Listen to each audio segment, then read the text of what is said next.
నమస్తే welcome to తొలి వెలుగు నేను మీ విజయ్ రామ్నగర్ డివిజన్ సుందరయ్య పార్క్ వద్ద ఉన్నటువంటి ఈ ఫుట్పాత్ చుట్టూ కూడా వెలిసినటువంటి ఈ చిరు వ్యాపారస్తుల డబ్బాలు ఏవైతే ఉన్నాయో ఆ షాపులు ఏవైతే ఉన్నాయో వాటిని కూడా నిన్న రాత్రి సమయంలో ఆ టౌన్ ప్లానింగ్ అధికారులు అయితే ఇక్కడ నుంచి తీసివేయడం జరిగింది. జిహెచ్ఎంసీ అధికారులు అలాగే పోలీసులు, లా అండ్ ఆర్డర్ పోలీసులు, ట్రాఫిక్ పోలీసులు ఈ ముగ్గురు కలిసి కూడా ఒక డ్రైవ్ను అయితే ఏర్పరచుకొని ఆ డ్రైవ్ ఆధారంగా కూడా భారీగా పోలీసుల్ని కూడా ఇక్కడికి తీసుకొచ్చి రోప్ ఆపరేషన్ నిర్వహించి ఆ రోప్ ఆపరేషన్లో భాగంగా కూడా ఇక్కడ ఉన్నటువంటి ఈ షాపులన్నింటినీ కూడా తొలగిస్తూ ఉన్నారు. తొలగించిన తర్వాత కూడా వాళ్ళకి ఎలాంటి ఇన్ఫర్మేషన్ ఇవ్వకుండా తొలగించడం వల్ల ఒక్కసారిగా వాళ్ళందరూ కూడా షాపులు నిర్వహిస్తున్నటువంటి వాళ్ళందరూ కూడా చిన్నగా వ్యాపారాలు చేసుకునే వాళ్ళందరూ కూడా ఒక్కసారిగా ఆందోళనకైతే గురయ్యారు. అలాగే వాళ్ళు తీసుకున్నటువంటి చిన్న సామాగ్రి ఏదైతే ఉందో అది కూడా తీసుకునేందుకు కొంత టైం కేటాయించాలంటూ కూడా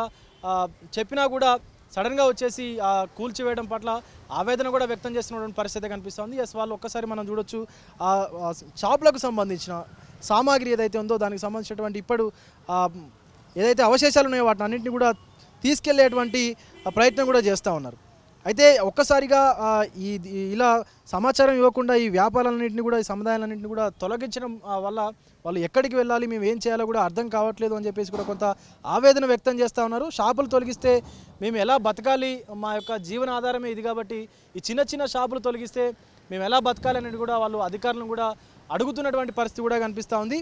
అయితే ముందస్తు ప్రత్యామ్నాయంగా వేరే చోట వాళ్ళకు షాప్ పెట్టుకోవడానికి ఎలాంటి చోట కూడా కల్పించకుండా, ఎలాంటి ప్రత్యామ్నాయం కల్పించకుండా ఇలా షాపుల్ని తీసేయడం వాళ్ళైతే కొంత దీని పట్ల కొంత ఆగ్రహం అయితే వ్యక్తం చేస్తూ ఉన్నారు. ఎందుకంటే చిన్న షాపులు ఏర్పాటు చేసుకొని ఏదో 1000-2000తో బతికేటువంటి కుటుంబాలు కాబట్టి ఖచ్చితంగా మాకు ఏదైనా పునరావాసం కల్పించి ఉంటే వేరే చోట షాప్ పెట్టుకోవడానికి ఏదైనా స్థలం ఇప్పించి ఉంటే బాగుంటుందని చెప్పేసి కూడా కొంత ఆగ్రహం అయితే వ్యక్తం చేస్తున్నారు అధికారుల పట్ల. కానీ ఈ సుందరయ్య పార్కు సమీపంలో చుట్టూ కూడా అక్రమంగా స్టాల్స్ ఏర్పాటు చేసుకొని చిరు వ్యాపారాలు నిర్వహిస్తున్నారని చెప్పేసి కూడా కాలనీవాసులు అయితే ఫిర్యాదు చేయడంతో అధికారులు, ట్రాఫిక్, ఈ సెంట్రల్ జోన్ పోలీసులు అలాగే GHMC and law and order పోలీసులు ఈ యొక్క హైదరాబాద్ వ్యాప్తంగా ఉన్నటువంటి ఈ రోడ్డుని ఆక్యుపై చేసి అలాగే ఫుట్పాత్ని ఆక్యుపై చేసినటువంటి వారిపైన ఈ రోప్ ఆపరేషన్లు కూడా నిర్వహిస్తున్నామని చెప్పేసి కూడా చెప్తా ఉన్నారు. అందులో భాగంగానే ఇక్కడ ఆక్రమణలు కూడా తొలగించామని చెప్పేసి కూడా చెప్తా ఉన్నారు.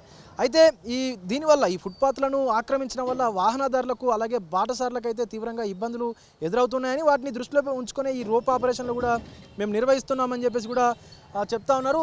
ఇందులో భాగంగానే అటు ఇందిరా పార్క్ కానీ, ధర్నా చౌక్, అలాగే రామ్నగర్ చౌరస్తా, ఇంకా రామ్నగర్ వెళ్ళేటువంటి ప్రధాన రహదారి పైన కూడా ఈ ఫుట్పాత్ పైన ఇలా ఆక్రమణలు గుర్తించి వాటిపైన చర్యలు తీసుకునే అవకాశం ఉందని చెప్పేసి కూడా చెప్తా ఉన్నారు. సో కొంతమంది వీటిని అద్దెను కూడా వసూలు చేస్తూ ఉన్నారని చెప్పేసి కూడా ఇక్కడ ఉన్నటువంటి వాళ్ళు చెప్తున్నటువంటి పరిస్థితి అయితే ఉంది. కాలనీ వాసులు ఇకపైన రోడ్లను ఆక్రమిస్తే కఠిన చర్యలు తీసుకుంటామని చెప్పేసి కూడా హెచ్చరించినటువంటి పరిస్థితి అయితే కనిపిస్తూ ఉంది. ఎస్, మనం చూడొచ్చు అవశేషాలన్నిటి కూడా షాప్కి సంబంధించినటువంటి అవశేషాలన్నింటినీ కూడా వాళ్ళు ఇక్కడి నుంచి వేరే చోటికి తీసుకెళ్లేటువంటి ప్రయత్నం చేస్తూ ఉన్నారు. కానీ అవి ఇంకా వేరే చోట కూడా ఎక్కడ పెట్టుకోవడానికి అసలు ఆస్కారం లేకుండా జేసీబీ మిషన్తో, ఎగ్జావేటర్స్తో వాటిని మొత్తం కూడా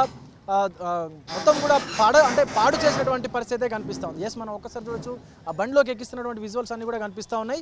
సో ఈ చిన్న వ్యాపారాలు పెట్టుకుని వాళ్ళు 500-1000 రూపాయలు సంపాదించుకునేటువంటి వారిపైన ఇలా అధికారులు వచ్చి జులిపిస్తూ కూడా వీటిని తొలగించడం, ఈ షాపుని తొలగించడం పట్ల కొంత వ్యాపారులు అయితే ఆగ్రహం వ్యక్తం చేస్తున్నటువంటి పరిస్థితి అయితే కనిపిస్తూ ఉంది.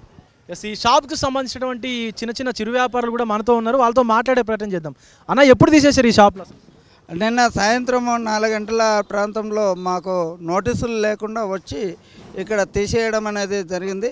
కానీ నోటీసులు ఇచ్చి ఉంటే మేము ప్రత్యామ్నాయంగా ఎంచుకొని మా బతికదేరు మీకు ముందుగా నోటీసులు ఎట్లా ఇవ్వలేదు, చెప్పని కూడా చెప్పలేదు మీ దగ్గరికి వచ్చి? అసలు మాకేమీ తెలియకుండా వచ్చింది, అన్ఎక్స్పెక్టెడ్గా వేసి పడేసిండ్రు. ఇప్పుడు హైదరాబాద్లో వచ్చిరా, జిహెచ్ఎంసీ అధికారులు వచ్చారు, ఎవరు వచ్చారు మీ దగ్గరికి? మా దగ్గరికి ఎవరు అంటే జిహెచ్ఎంసీ వాళ్ళు వచ్చారు. ఎందుకంటే మాకు ఒకటే ప్రభుత్వము మాకు మీరు ఫుట్పాత్ వ్యాపారం నడుపుకోవచ్చు అని చెప్పి ఒక కార్డు ఇచ్చి ఆ నమ్మకంతోనే మేము పెట్టుకొని ఉన్నాము. గతంలో కూడా కుమారి ఆంటీ అనేటువంటి ఒక ఆంటీ ఇట్లా ఫుట్పాత్ పైన చేస్తూ ఉంది, ట్రాఫిక్ ఇబ్బంది అవుతుందని చెప్పేసి అంటే సీఎం గారు కూడా పెట్టుకోవచ్చు ఫుట్పాత్ వాళ్ళని ఏమన్నామని చెప్పేసి అన్నటువంటి సందర్భం కూడా ఉంది. మరి ఇప్పుడు షాప్స్ తీసేస్తా ఉన్నారు, ఏమంటారు దీనిపైన? ఎట్లా స్పందిస్తారు మీరు? ఇది చాలా దుర్మార్గమైన విషయము. ఎందుకంటే మాకు నోటీసులు ఇవ్వాలి.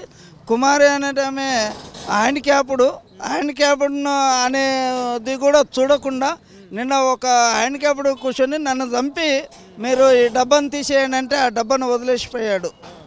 ఇది మిత్రులారా, ఎందుకంటే మాకు ప్రత్యామ్నాయం లేదు, మాకు బతుకుదేరు లేక చిరు వ్యాపారం కొనసాగిస్తున్నాం.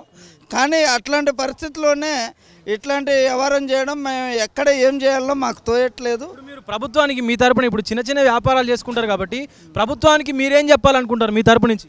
మా తరపు నుంచి మాకు ఉపాధి కల్పించాలని చెప్పదలుచుకున్నాము. ఎందుకంటే మాకు ఉద్యోగాలన్నా ఇవ్వండి, మీరు ఇచ్చినటువంటి జిహెచ్ఎంసీ కార్డులు మీరు ఇక్కడ వ్యాపారం చేసుకోవచ్చు అని చెప్పి ఒక కార్డులు ఇచ్చారు.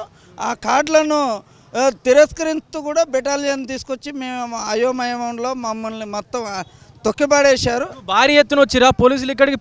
పెద్ద సంఖ్యలో వచ్చిరా పోలీసులు? నిన్న దాదాపు 100-200 మంది పైన వచ్చింటారని నా అంచనండి. 100-200 మంది పోలీసులు పెట్టి ఈ డబ్బాలన్నీ తీసేశారు మీ షాపులన్నీ అయితే? అవును.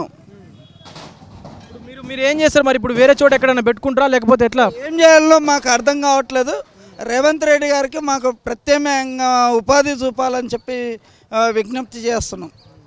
రైట్, ఇది పరిస్థితి. ఖచ్చితంగా వాళ్ళకి ఏదైనా ప్రత్యామ్నాయ ఉపాధి కల్పించి లేదా వేరే చోట షాప్ పెట్టుకోవడానికి అనుమతులు ఇచ్చిన తర్వాత తీసేస్తే బాగుంటుందని చెప్పేసి కూడా చెప్తా ఉన్నారు. సో ఇప్పటికిప్పుడు సడన్గా వచ్చి తమ షాపుల్ని తొలగిస్తే మేము ఎక్కడికి వెళ్ళాలి? మాకున్నదే ఈ చిన్న షాపు, ఉద్యోగాలు లేవు, వేరే వేరే వ్యాపారాలు లేవు. చిన్న చిన్న షాపుల్ని తొలగిస్తే ప్రభుత్వానికి వచ్చేదేంటి, ఒరిగేదేంటి అని చెప్పేసి కూడా తీవ్ర ఆవేదన వ్యక్తం చేస్తున్నటువంటి పరిస్థితి కనిపిస్తూ ఉంది. కెమెరామెన్ జాఫర్తో విజయ్, తొలి వెలుగు, రామ్నగర్ డివిజన్ నుంచి.